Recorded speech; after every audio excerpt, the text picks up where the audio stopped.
Alright guys, welcome back to another recap. I know I missed a couple of them. I have some stuff going on that I just got distracted with, but I've been putting in a lot of hours studying these large caps, resistances, how they move and stuff.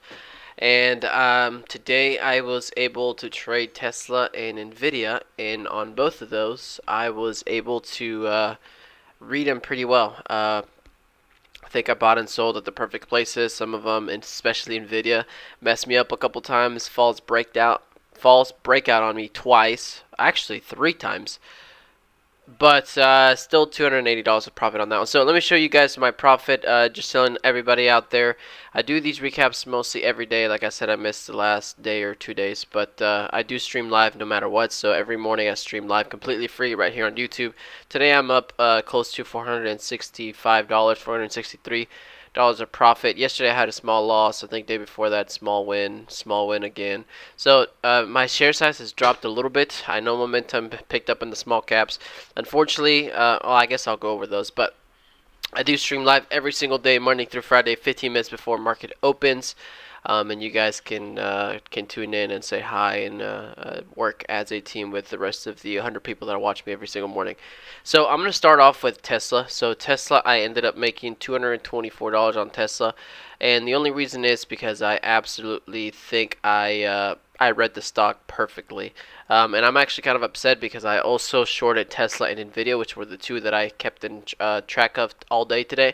I shorted both of those. I stopped out of both of those, and both of them are actually tanking crazy, and so especially Nvidia. But I'll show you guys that one. So Tesla, out of the gates, I had this 175 2 level marked.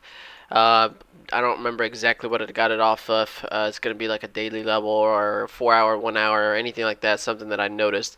And so I saw we try to push up a couple times. We got rejected, but we kept holding view up and then eventually started pushing out of here.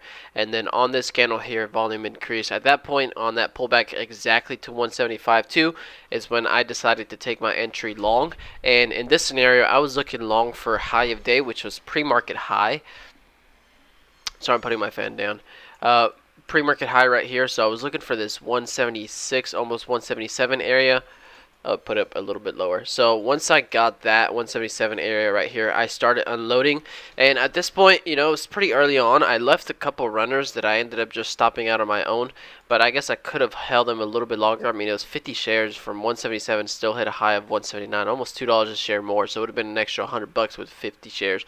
So unfortunately, I didn't leave runners, but I fully got out. And then as it started topping out here against 179, close to 180, right under it, I ended up flipping short on this one from 178.75. I clicked the short button here. Covered some down there, covered some down there, fully got out down here close to VWAP. I wasn't looking at VWAP to hold, I was looking at VWAP to sell, but I did have that same pre-market high level marked, which was that 177, and I was like, I do want to cover here because I think Tesla can turn around and end up going to the top side again, hit clear high day. I didn't switch long, but you know, there's the entries exiting out of my short position, so I played the long side good. I could have held a tiny bit more. I shorted the top, covered right down at the bottom. That's a good entry there.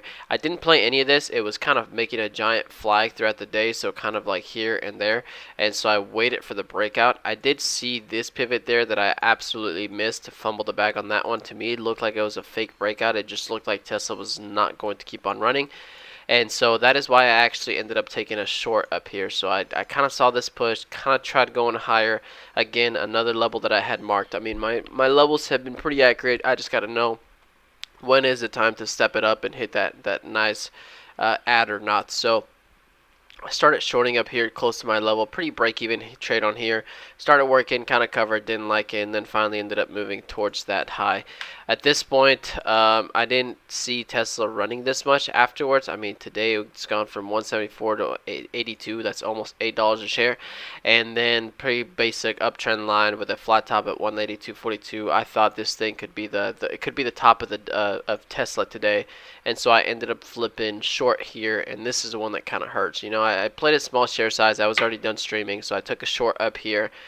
Break a 10 line retest, and I don't know, one of these I got distracted and I had to do something real quick, so I ended up just manually closing it. I think it was this one because NVIDIA one I did get stopped out, so I think this one, I mean, just right away I just Couldn't watch it. I was like, I'm just gonna get out of it. So I got out of that. Short at 180, basically 182, 97. So 181, 97, basically 182, and this thing dropped down to 179. So that's about $2, $2.50 a share on 100 shares. If I would have let them run even halfway, that's an extra $100, $150, maybe $200 if I would have just let it sat there. So unfortunate on that one there.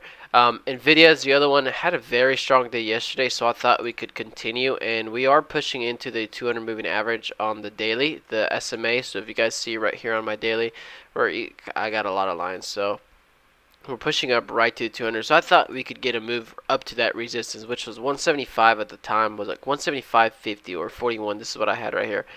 And so I looked at NVIDIA, had a nice pop at the open, pulled back down, had a level here at 172.65. This was another daily bigger time frame level that I was watching. And so as soon as it popped down to 172.65 here, that's when I started taking my entry.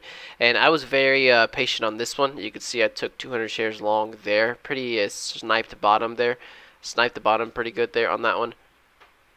And I was looking to sell half or a majority of high day, which I never got, but I noticed that this thing was getting pretty heavy on that breakout, so I took a quarter out instead of half, and wasn't even at the high day yet.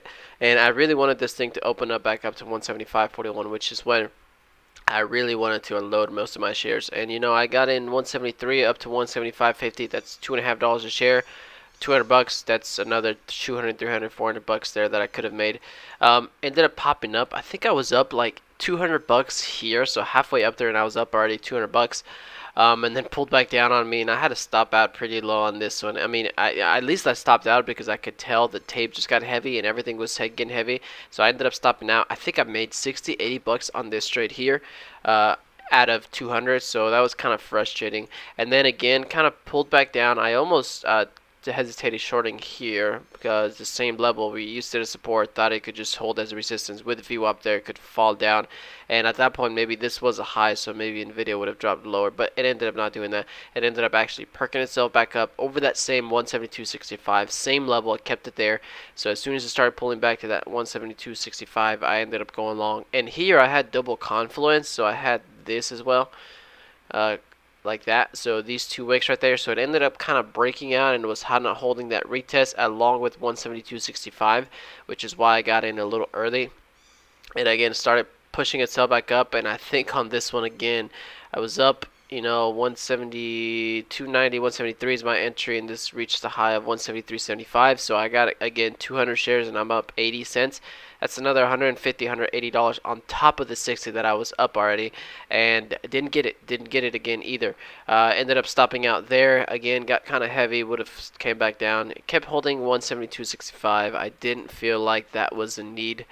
I needed to keep trading that same level, so I kind of left it alone. I probably should have kept taking my trades there and having a risk of $1 underneath it or 50 cents underneath it, but unfortunately I didn't do that. Finally, it pushed out of high of day here.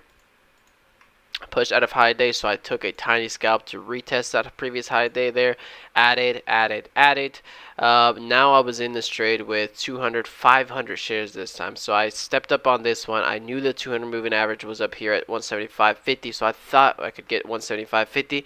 So at this point I was like, you know what, I'm going to step up to the play on this one. I think this one can break out a little bit. I think this one could get me running some nice P&L. So I took that trade, starts popping up, closes high. This point looks good.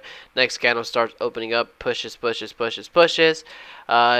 close to 174, 175.50. I try to hold on to my shares a lot, so I sold. My high sell was 75.26.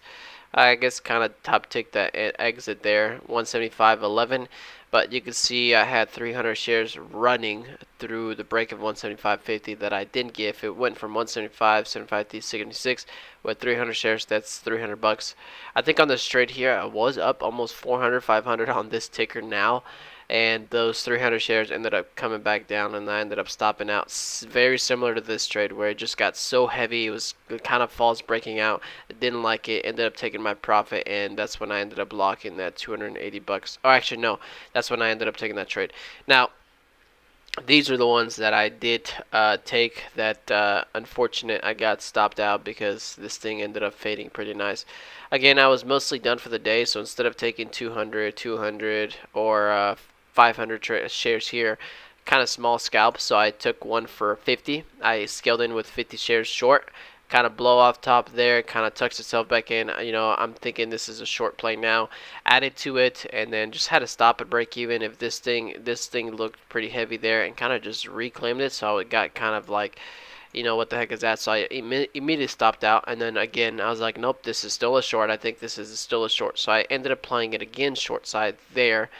Get a very nice move in my favor. I think I was up 50 bucks on this trade here, or 100 bucks or something like that. No, I shorted 175 down to 174. So about 60 bucks of profit on this one, 60 cents with 100 shares, 60 cents of profit. And I put my stop like right here, somewhere pretty high, or like 175, like right under 175. Thinking if we lose this 174.50 here, this is gonna fade down. But it ended up holding, came back up, stopped me out, and then kind of, you know, kind of danced around this area here. Now I was looking for this downtrend bottom here, looking for the breakdown, and it ended up working. So I missed all of this with 100 shares from 175 down to 172.6, 173, even VWAP 173.50. That's about $2 a share again. With 100 shares, 200 bucks. So left a lot on the table, but you know my reads were good. This is a nice trade there, nice trade there. Nice trade there is green, green, green. Flipped short, green trade, green trade. Tesla, same thing. So I went long, green trade. Went short, green trade. Went short, break even. So I guess that's a bad trade. Actually, I did lose some profit here. I think I lost like 80 bucks or 90 bucks. I remember I was up like 300 and then dropped it down to like 220, and then tiny scalp break even here. But you know, one red trade out of 1, 2, 3, 4, and then 5, 6, 7, 8, 8, 9 trades on the large caps, and only one red trade. Uh, that I will take that. Now, as far as the penny stocks, the only one I traded was MOMO. And Momo wasn't even one of the crazy ones. The only reason I traded Momo is because I was actually shorting on my shorting account, and I didn't feel like playing SMMT shorting. I didn't feel like playing PHVS shorting, and I for sure didn't want to play AMAM shorting. That thing was just gapping up like crazy, and by the time I did want to locate shares on this one where it was this high, you know, they were already gone, and I expect that. I was too late to it. Didn't really want to short it anyways. But so it was way up here at that point. Momo on my shorting account. Okay, so I'll explain it here. I saw, where did I short it? So it was right there. So stock is up pretty good, extended, right? Makes a nice push and then gets instantly rejected with that nice death candle. I think that's what they call it. So I kind of saw this 9 as the top end of this range. So right here, $9 breaks out of 9, tucks back in, retests 9, and I got my entry somewhere in there on the short side. So let me go ahead and zoom out again. So I ended up taking a short on my shorting account around here. I was in the green for a little bit, and then this thing came back out and stopped me out, and I think I got out somewhere up here. I had like a 20 or 15 cent stop or something like that, and so that's where I ended up getting out. So I did take a lose in my shorting account. Here's the actual entries. So short there's a bounce up to 9, so I was in a little early and then stopped out right over 9, which I'm glad I did because this stock is not fading down. I did mention on stream, if you guys tune into my streams, this kind of reminded me of Bibby. So you have that flat bottom that's just will not break. It will not break and keeps bouncing, bouncing, bouncing. And I even went back and showed that example of Bibby that same day that I thought it was doing that. And it kind of looks like this, you know, where the stock is so gapped up, but it holds, and I was shorting trying to get that fade, but it never faded and it actually kept breaking out. So when I noticed that and I saw Momo, I didn't even try to reshort again. I just straight up left it like that. I didn't want to short it, and I ended up playing it long. And so that's when I switched back to this account, to my Thinkorswim, and I tried taking it long here through high of day. I ended up getting stopped out, but ended up working a little bit. But I wasn't gonna hold through that pullback there. Volume wasn't the great on this one. It wasn't moving like I wanted to have perfect reads on it. It was kind of, choppy-ish. You could see the candles. Even now, it's got less volume, but it wasn't like you know, I could see the price moving, and I don't like to do that because I can't read the stocks as good. So tiny loss there, 40 bucks of red, and that's pretty much it. So I traded Tesla, NVDA, and then MOMO, and that's it. As far as the penny stocks, we're seeing some action. I know a couple of the people on my stream absolutely killed Imam.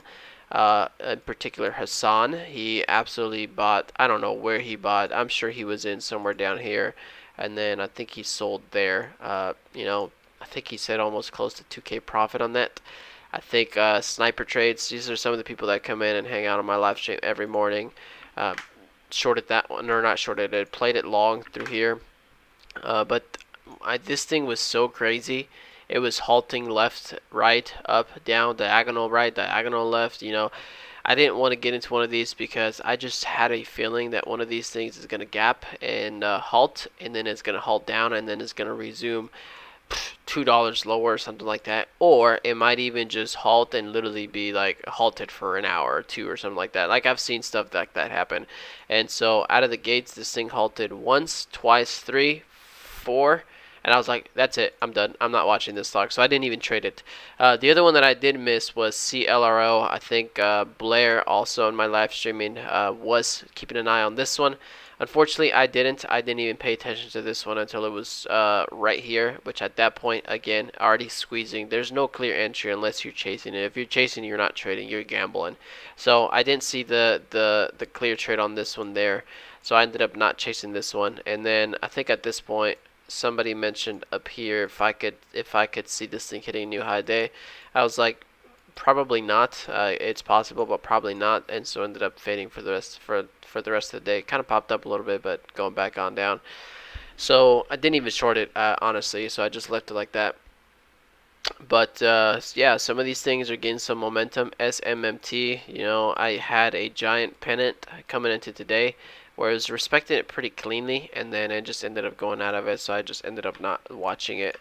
And a lot of people were trying to watch SMMT. It's currently still green, but I think this stock has put in its move. I think it's gone up 4 days in a row from 60 cents up to almost $4, $5, $4 and a half. I think this stock is getting ready to be backside, and so I would not take a trade here, assuming this thing is going to run back up to $6, $7, $8. You know, it's possible, but where it's at now on the daily, very unlikely, unless it consolidates all day today, holds these levels, and hopefully tomorrow ends up still holding around right under that $4 mark, and then maybe because you're still keeping shorts an extra day, and then they're going to end up covering if you end up showing some strength tomorrow. PHVS, same thing, ginormous move yesterday. Today is just kind of holding sideways. This one is still kind of fresh on the daily, so this thing could hold all day and then tomorrow get that inside bar play, or this thing could end up squeezing out at the end of the day at power hour into after hours, after hour market. So that one is definitely possible. But so far, nothing here for today. Anyways, that is going to be it for the recap, guys. If you guys liked my recaps, just hit a thumbs up on the videos. Leave some comments down below.